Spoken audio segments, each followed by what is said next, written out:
नमस्कार दोस्तों, मैं संतोष डोगरा स्वागत करती हूँ आप सभी का आपके अपने ऑर्गेनिक टेरेस गार्डनिंग में।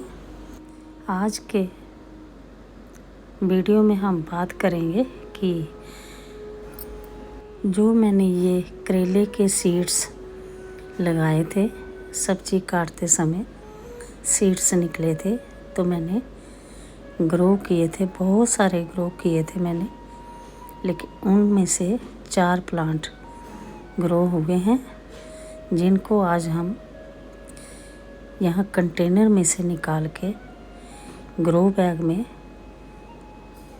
कैसे लगाना है, आज हम इसी के बारे में वीडियो लेके आए हैं। तो दोस्तों, ये देखिए, ये करेले के पौधे काफ़ी बड़े बड़े हो गए हैं, तो इस कंटेनर में मैं नहीं रहने दूंगी, क्योंकि यहाँ पे ना तो मचान है और ना ही इस कंटेनर के बीच कोई स्पॉट लगा सकती हूँ। तो इसीलिए यहाँ से निकाल के मुझे दूसरी जगह शिफ्ट करना है ग्रो बैग में। तो इन्हें लगाने के लिए हमें ग्रो बैग कौन सा, मिट्टी कैसी होनी चाहिए, खाद कैसी होनी चाहिए, ये सब हम बताएंगे इस वीडियो में।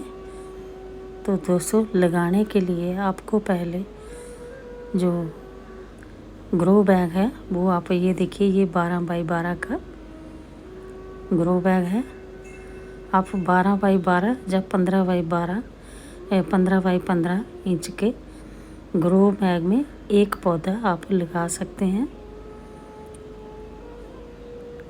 क्योंकि बेलने को फैलने के लिए जगह चाहिए होती है इनकी रूट्स को। तो ये 12 बाई 12 का है, लेकिन मैं जिसमें दोस्तों मैं लगाऊंगी वो काफ़ी बड़ा ग्रो बैग है। मैं एक पौधा नहीं, मैं 2-2 पौधे लगाऊंगी। और लगाने से पहले ये देखिए, ये होल आप ज़रूर चेक कर लें। ग्रो बैग में होल होने चाहिए। नीचे की साइड इसके तले पे तो है ही है, लेकिन ये देखिए, ये मैंने जो सिलाई है, सिलाई के ऊपर भी मैंने इसमें होल किए हैं। तो ये देखिए, ये है मेरा 24 बाई 24 का ग्रो बैग, जिसमें मैं 2-2 पौधे लगाऊंगी। तो अभी बात कर लेते हैं मिट्टी की। करेले के लिए पॉटिंग मिक्स कैसा होना चाहिए दोस्तों? करेले के लिए हल्की और वेल ड्रेन मिट्टी होनी चाहिए। इसमें मैंने 50% बगीचे की मिट्टी मिलाई है और 30% मैंने इसमें कंपोस्ट मिलाया है, जो मैंने घर में तैयार किया हुआ है। और दोस्तों, इसमें आप वर्मी कंपोस्ट भी मिला सकते हैं अगर आपके पास है तो, लेकिन मैंने कंपोस्ट डाला है। और 20% इसमें मैंने कोकोपीट, नीम खली और थोड़ी सी राख, ये सब मिलाई है। सब मिला के तो ये मैंने कल भर के रखे थे, तो रात की बारिश हो गई है, तो ये उसी से मिट्टी गीली हो गई है। तो ये देखिए, ये जो ग्रो बैग है दोस्तों, ये पूरा मैंने मिट्टी का नहीं भरा है। इसमें आधा जो है मैंने नीचे जो है ये गार्डन वेस्ट भरा हुआ है। गार्डन वेस्ट कंपोस्ट के लिए जैसे डाल देते हैं ना, तो जो हाफ कंपोस्ट हो जाता है, पूरी तरह कंपोस्ट अभी नहीं हुआ था, तो मैंने इसमें भर दिया। धीरे धीरे करके ये कंपोस्ट होता रहेगा, इसकी खाद बनती रहेगी और ऊपर हमारे पौधे जो हैं वो भी चलते रहेंगे। तो दोस्तों, जब भी मैं ग्रो बैग भरती हूँ तो मैं ऐसे ही भरती हूँ। नीचे में गार्डन वेस्ट, किचन वेस्ट का जो कंपोस्ट तैयार करने के लिए डाला होता है, तो वो मैं उसमें डाल देती हूँ। ये 2 ग्रो बैग हैं जिनमें मैं लगाऊंगी। तो चलिए अभी पौधों को निकाल लेते हैं। पौधों को कैसे निकालना है ये भी दोस्तों ध्यान से आप देखिएगा। पहले आपको क्या करना है, इसमें से जितनी भी बीड्स वगैरह है, खाद वगैरह, घास वगैरह, उसको निकाल देना। उसके बाद आपको ये देखिए इतना इतना डिस्टेंस छोड़ के तो आपको कट लगाने हैं, 4 कट जैसे लगा के, तो फिर ही आपको पौधे को निकालना है। इसकी रूट्स बिल्कुल भी डिस्टर्ब नहीं होनी चाहिए। अगर ज़रा सी भी रूट्स इसकी डिस्टर्ब हुई तो आपका पौधा जो है वो ख़राब हो सकता है, मतलब सूख सकता है। देखिए ऐसे करके मेरे पास वो एक आता है ना, ये पौधा निकालने वाला भी टूल, वो दिख नहीं रहा, कहीं मिल नहीं रहा, वो पता नहीं कहाँ बच्चों ने कहीं फेंक दिया है। तो ये मैं कांडी है तो इसी से मैं निकाल रही हूँ। देखिए ऐसे करके चारों साइड कट लगा लेने हैं और फिर धीरे से इसको उठा लेना है। बिल्कुल भी इसको डिस्टर्ब नहीं करना है। जो मैं टूल बता रही हूँ तो उससे कट लगाने की भी ज़रूरत नहीं पड़ती है, उससे बिल्कुल सीधे का सीधा पौधा जो है वो निकल जाता है। ऐसे करके मैं ये 4 पौधे हैं दोस्तों, तो चारों को मैं निकाल के तो मैं रख लेती हूँ। ये एक मेरे पास हैंगिंग बास्केट खाली मिल गई है मेरे को, तो इसी में मैं रख लेती हूँ। तो फिर मैं उसमें ग्रो बैग में लगा देती हूँ, ऐसे बार बार एक एक करके, क्योंकि ऊपर टेरेस पे फिसलन भी है, थोड़ा सा मेरे को गिरने वरने का भी डर रहता है गीले में, तो इसीलिए मैं एक ही बार इसको निकाल के तो फिर वहाँ पास में रख लूँगी, तो वहीं पे लगाती जाऊँगी। और दोस्तों ये तो गीली मिट्टी है, तो अगर आपके पास पौधे हैं तो ट्रांसप्लांट करना चाह रहे हैं तो ध्यान दें कि मिट्टी गीली ही होनी चाहिए, मॉइस्चर होना चाहिए मिट्टी में जब भी आप पौधे एक जगह से दूसरी जगह लगाएं। मिट्टी बिल्कुल भी सूखी नहीं होनी चाहिए, ऐसी मिट्टी होनी चाहिए जिससे जड़ें जो है उसकी आसानी से निकल जाएं, ना कि वो टूट जाएं। सूखी मिट्टी होगी तो उसकी जड़ें जो है वो टूट जाएंगी।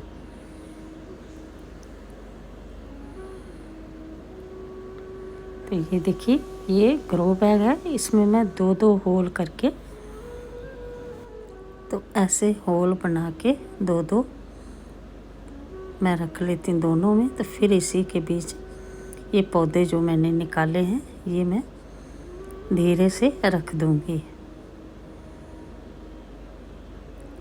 मिट्टी आप देख रहे हैं कितनी हेल्दी मिट्टी लग रही है मेरी, है ना। ऐसी मिट्टी होनी चाहिए। ये थोड़ी सी गीली हो गई है, रात की बारिश हुई है तो तभी आपको ऐसी लग रही है, नहीं तो ये मिट्टी बहुत ही अच्छी और हेल्दी मिट्टी बनी है। और ये देखिए ये जो नीचे नीचे के जो पत्ते हैं ये मैंने हटा दिए। ये मैंने इसलिए हटाए हैं क्योंकि ये मिट्टी में दबेंगे तो सड़ेंगे, गलेंगे तो फंगस पैदा होगी, तो इसलिए मैंने ये पहले से ही कट कर दी हैं। ठीक है, तो आपको भी ये ध्यान रखना है, जो नीचे के पत्ते हैं उनको हटा देना है ताकि इनको कोई फंगस का डर ना रहे। अगर नीचे रहे तो मिट्टी से टच करेंगे तो फंगस का डर रहता है। अभी ये देखिए दूसरा ग्रो बैग, ये बड़ा ग्रो बैग है तो मैं 2-2 बेलें इसमें लगा रही हूँ। अगर आप 12x12 या 15x15 में लगा रहे हैं तो आप एक एक ही बेल लगाएंगे तो अच्छा रहेगा। वैसे कई लोगों ने 15x15 में 2 पौधे लगाए होते हैं, लेकिन उससे क्या होता है कि पौधा तो हो जाता है लेकिन उसमें फ्रूटिंग जो है वो ज़्यादा नहीं मिलती है। हो सकता है आपको जहाँ 4 बार फ्रूटिंग मिलनी हो वहाँ आपको 2 ही बार फ्रूटिंग मिले, तो इतना फ़र्क रहता है। तो अगर बड़ा जैसे ये ग्रो बैग में मैं लगा रही हूँ तो यहाँ से हो सकता है मुझे 5-6 बार यहाँ से हार्वेस्टिंग करने को मिल जाए। छोटे बैग का यही रहता है, छोटे कंटेनर हो, छोटा ग्रो बैग हो, कि पौधा तो लग जाता है, चल जाता है, फ्रूटिंग भी देता है, लेकिन बहुत कम फ्रूटिंग देता है क्योंकि उसको पूरी खुराक नहीं मिलती है। और बढ़ने के लिए उसको है ना खुराक चाहिए, जगह चाहिए। इसीलिए बड़े ग्रो बैग में मैंने ये लगा दिया। और दोस्तों, लगाने के बाद बेलों को सपोर्ट की भी बहुत ज़्यादा ज़रूरत होती है। तो ये देखिए, इसकी बेलें हो गई हैं थोड़ी थोड़ी, तो मैंने थोड़ा देर कर दी है इनको लगाने में। खैर कोई बात नहीं, चल जाएगी। बरसात का मौसम है तो ये चल जाएगी बड़ी आसानी से। तो ये देखिए, मैंने सपोर्ट भी इनको दे दी है। और ऊपर चढ़ने के लिए ये मैंने रस्सी भी बांध रखी है, मचान भी मतलब बना रखा है। यहाँ से पहले स्टिक पे जाएंगी और स्टिक से होके फिर ये मचान के ऊपर चली जाएंगी। तो जब भी पौधा आप लगाएं, अगर आपकी मिट्टी सूखी है तो आप पानी इतना दें कि ड्रेनेज होल से बाहर आ जाए। पहली बार इतना पानी देना है। लेकिन मेरी मिट्टी गीली है, रात की बारिश हुई है, तो मैं बिल्कुल थोड़ा थोड़ा पानी दे रही हूँ, सिर्फ जो रूट से जो है वो मिट्टी को पकड़ ले, बस इतना ही मुझे पानी इसमें देना है। बस इतना ध्यान रहे कि करेले की बेल को सहारे की बहुत ज़रूरत होती है, सपोर्ट की बहुत ज़रूरत होती है।